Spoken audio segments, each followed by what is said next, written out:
Welcome to Prince Jordan House, exercise number 17, progressive October 2020, 100 words a minute, then repeat 120 words a minute. Ready? Start. Mr. Deputy Chairman, I thank you for having given me this opportunity to express my views on the subject under discussion, the working of the Ministry of Energy.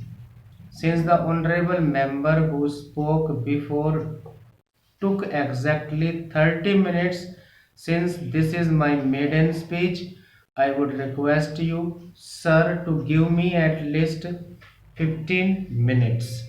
At the outset, I wish to assure you, sir, and all the honorable members here that I am fully aware of the noble traditions of this august assembly, which, since its inception, has been and continues to be a meeting place of some of the finest intellects in our country, of scholars, statesmen, and towering personalities who have distinguished themselves in diverse fields.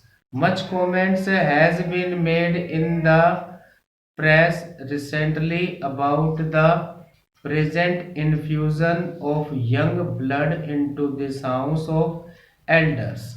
I hasten to reassure you, sir, and all the senior members here that they need harbor no apprehension on this score.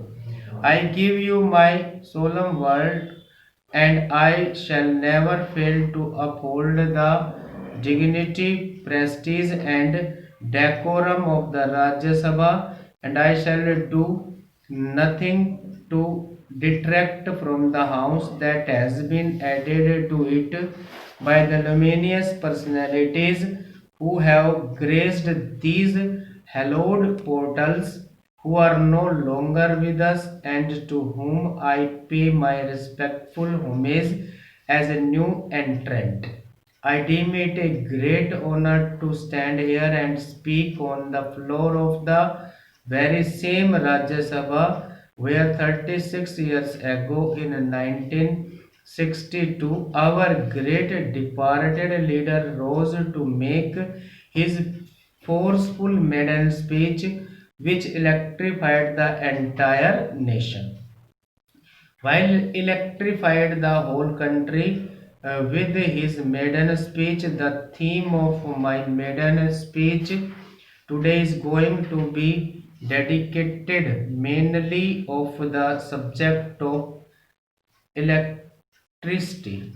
My leader has sent me here together with my colleague in the party to echo the voice of the people of Tamil Nadu in this national forum. In particular, I have come here as the representative of the weaker sections of our society, the toiling masses, the crores of humble workers, to give oral manifestation to their feelings and legitimate desires and make them known to the rest of the country. There are many members here who are far more knowledgeable than I am and vastly richer in experience. Some of them may disagree with some of the views I put forth. I wish to emphasize the fact that the fundamental purpose of my speaking here in Rajya Sabha is not to engage in wordy duels with other members but to state positive truths to the best of my knowledge and to draw the attention of the nation to certain crucial issues.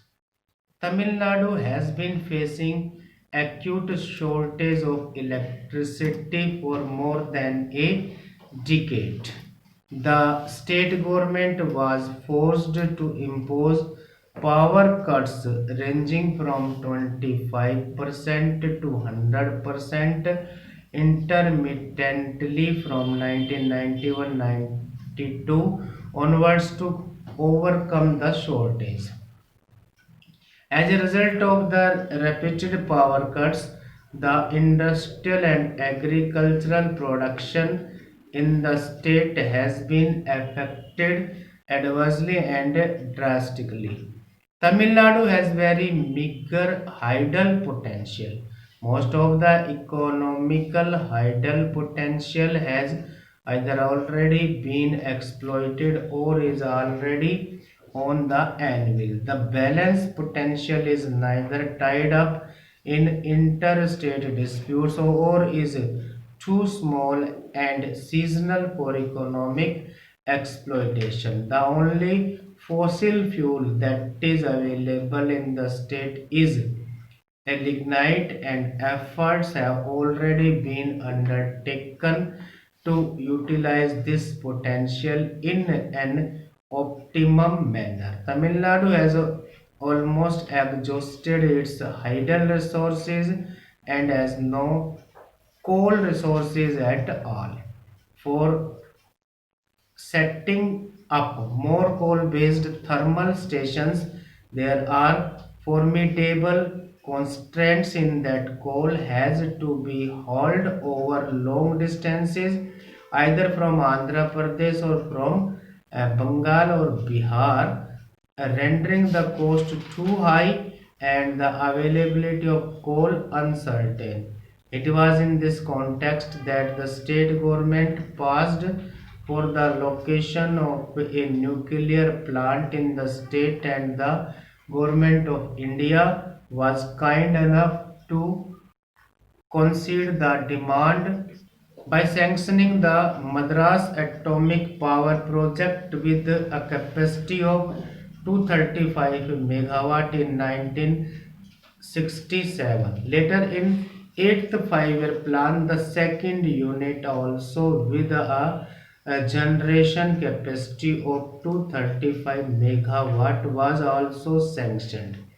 At the time, there was a clear understanding between the state and the central governments that the entire output from Kalpakkam would be allocated solely to Tamil Nadu to meet the urgent and pressing needs of the state. In the year 1988, when the necessary lands were acquired for the project, the government of Tamil Nadu agreed to make available free of cost 2500 acres of land required for the project. The lands were valued at about rupees 53 lakhs. This commitment was based on the confirmation given by the Madras Atomic Power Project Authority to the effect that in return an entire energy output from the project would be sold to Tamil Nadu. Stop. Repeat 120 words in a minute. Ready? Start. Mr. Deputy Chairman, I thank you for having given me this opportunity to express my views on the subject under discussion, the working of the Ministry of Energy. Since the Honorable Member who spoke before took exactly 30 minutes since this is my maiden speech, I would request you, sir, to give me at least 15 minutes. At the outset, I wish to assure you, sir, and all the honorable members here that I am fully aware of the noble traditions of this august assembly, which since its inception has been and continues to be a meeting place of some of the finest intellects in our country, of scholars, statesmen, and towering personalities who have distinguished themselves in diverse fields. Much comments has been made in the press recently about the present infusion of young blood into this house of elders. I hasten to reassure you, sir, and all the senior members here that they need harbor no apprehension on this score. I give you my solemn word that I shall never fail to uphold the dignity, prestige, and decorum of the Rajya Sabha, and I shall do nothing to detract from the house that has been added to it by the luminous personalities who have graced these hallowed portals, who are no longer with us, and to whom I pay my respectful homage as a new entrant. I deem it a great honor to stand here and speak on the floor of the very same Rajya Sabha where 36 years ago in 1962 our great departed leader rose to make his forceful maiden speech which electrified the entire nation. While electrified the whole country with his maiden speech, the theme of my maiden speech today is going to be dedicated mainly to the subject of electricity.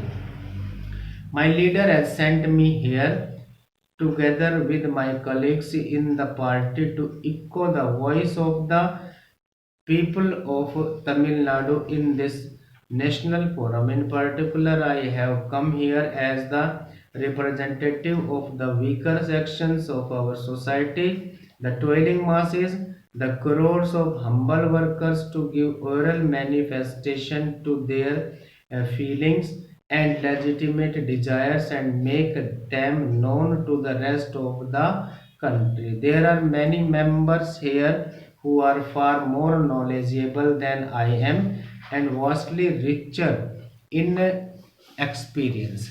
Some of them may disagree with some of the views I put forth. I wish to emphasize the fact that the fundamental purpose of my speaking here in the Rajya Sabha is not to engage in wordy duels with other members, but to state positive truth to the best of my knowledge and to draw the attention of the nation to certain crucial issues. Tamil Nadu has been facing acute shortage of electricity for more than a decade. The state government was forced to impose power cuts ranging from 25% to 100% intermittently from 1991-92 onwards to overcome the shortage. As a result of the repeated power cuts, the industrial and agricultural production in the state has been affected adversely and drastically. Tamil Nadu has very meager hydel potential. Most of the economical hydel potential has either already been exploited or is already on the anvil. The balance potential is either tied up in interstate disputes or is too small and seasonal for economic exploitation. The only fossil fuel that is available in the state is lignite, and efforts have already been undertaken to utilize this potential in an optimum manner. Tamil Nadu has almost exhausted its hydel resources and has no coal resources at all. For setting up more coal-based thermal stations, there are formidable constraints in that coal has to be hauled over long distances either from Andhra Pradesh or from Bengal or Bihar, rendering the cost too high and the availability of coal uncertain. It was in this context that the state government passed for the location of a nuclear plant in the state, and the government of India was kind enough to concede the demand by sanctioning the Madras Atomic Power Project with a capacity of 235 megawatt in 1967. Later in 8th 5-year plan, the second unit also with a generation capacity of 235 megawatt was also sanctioned. At the time, there was a clear understanding between the state and the central governments that the entire output from Kalpakkam would be allocated solely to Tamil Nadu to meet the urgent and pressing needs of the state. In the year 1988, when the necessary lands were acquired for the project, the government of Tamil Nadu agreed to make available free of cost 2500 crores of land required for the project. The lands were valued at about rupees 53 lakhs. This commitment was based on the confirmation given by the Madras Atomic Power Project authorities to the effect that in return the entire energy output from the project would be sold to Tamil Nadu. Stop.